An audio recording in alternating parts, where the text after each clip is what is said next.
কোনো এক সময়ের কথা। একটি ছোট ছেলে হাঁটতে হাঁটতে ঘন জঙ্গলের মধ্যে পথ হারিয়ে ফেলল। বিশাল বিশাল গাছপালা আর বিভিন্ন অপরিচিত শব্দ তার মনে ভয় ধরিয়ে দিল। কিন্তু ধীরে ধীরে তার মনে আবার সাহস ফিরে এলো। জঙ্গলের পথে হাঁটতে হাঁটতে অনেক অজানা জিনিস সে দেখতে পেল। বিভিন্ন অজানা রঙিন পাখি, পোকামাকড়, আর তার চারপাশে সবুজ যেন তাকে ঘিরে রেখেছিল।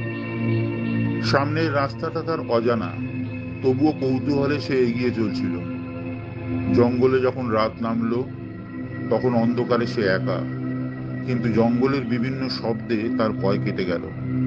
এইভাবে দিনের শেষে রাত এবং রাতের শেষে দিন কাটতে লাগলো। অবশেষে সে একদিন জঙ্গল থেকে বের হলো।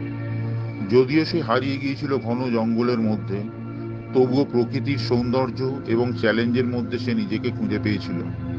এরপর সে যখন বাইরের জগতে প্রবেশ করলো, সে তখন তার প্রকৃতি থেকে পাওয়া শিক্ষাকে কাজে লাগিয়েছিল।